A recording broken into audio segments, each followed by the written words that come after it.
अस्सलाम वालेकुम दोस्तों, मैं ਤੁਹਾਡਾ मेज़बान मियाँ मुहम्मद अफजल भट्टू। तो अज मैं अपने दोस्तों वास्ते लिया जनाब किसान भाइयों वास्ते जिन्होंने छोटे ट्रैक्टरों की जरूरत है।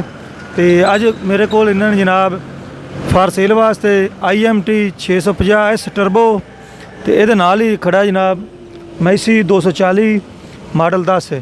तो दोनों फार सेल है ने। तो आओ दोनों जनाब पहले विखाने हैं 565 इन्हें चेक कर लो। चेक करो जनाब, इस टायरन चेक कर लो, फ्रंट टायर, रिम, बंपर लग्या हुआ है दोस्तों, तकड़ा बंपर लग्या हुआ है। तो इनका रंग भी तुसी चेक कर सकते जे। इहदा गेयर हिस्सा चेक कर लो।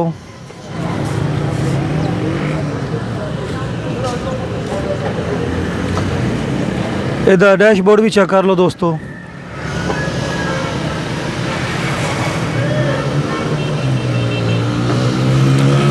बैक मरगाड चेक करो।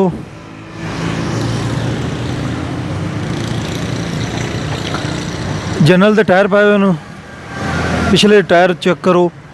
मेरा ख्याल है काफ़ी अच्छा ट्रैक्टर नज़र आता पिया है, काम करने वाला है दोस्तों।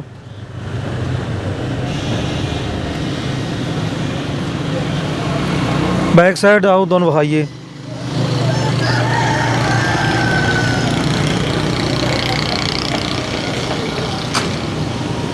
दोस्तों हुक लगी हुई है, यदि बैक साइड चेक कर लो।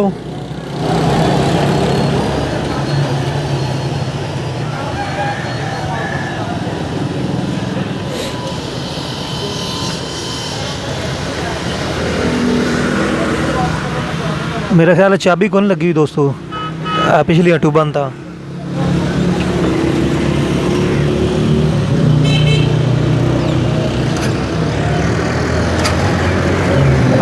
दूसरे वाला टायर चेक करो, मरगाड भी चेक कर लो नाल नाल।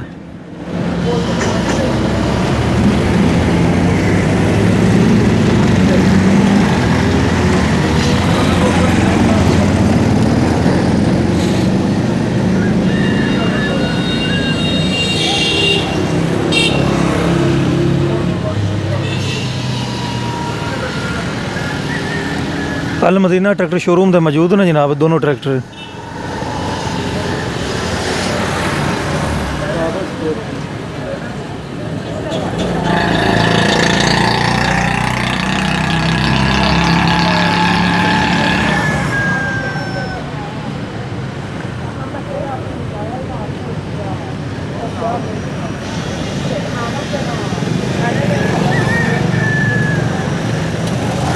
मुकम्मल ट्रैक्टर चेक कर लो दोस्तों।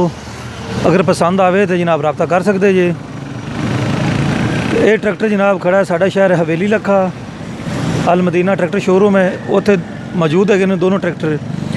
तो इनू नंबर नहीं लगा हुआ दोस्तों, इसके खुले कागज़ ने।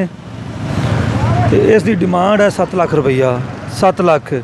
अगर कोई दोस्त लेना चाहता हो तो रब्ता कर सकता है। 2015 मॉडल है जनाब।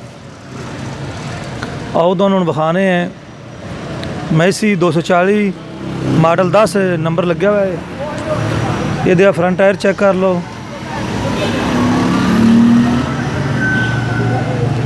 शो भी नज़र मार लो दोस्तों।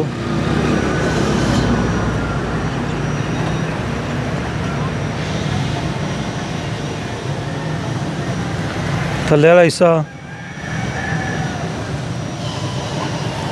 टायर इसके भाईजान जीरो ने, पिछले टायर बिल्कुल जीरो।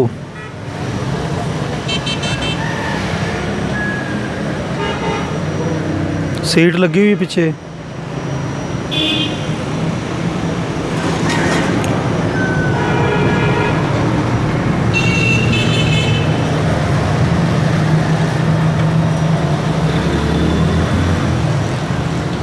दूसरी साइड दोनों चेक कराइए।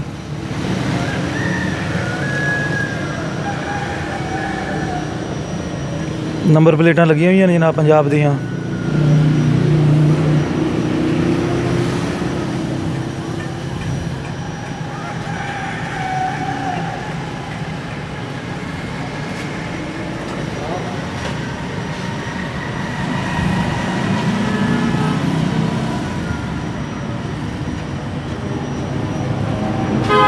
टायर 0 मीटर,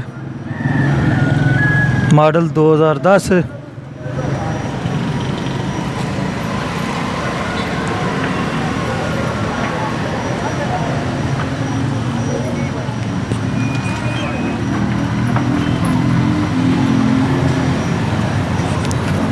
अगर कोई दोस्त ट्रैक्टर लेना चाहता हो तो अल मदीना ट्रैक्टर शोरूम, हवेली लखा, तहसील दीपालपुर, ज़िला उकाड़ा। तो 240 की जी कीमत है दोस्तों, 6 लाख रुपया डिमांड है, 6.25 लाख रुपया, 6,25,000। तो मौके पर प्यार मुहब्बत हो जाएगा। तो मैं थोड़े सारे दोस्तों की इजाज़त चाहना, थोड़ा मेज़बान मियाँ मुहम्मद अफजल भट्टू। अल्लाह हाफिज़। पाकिस्तान जिंदाबाद।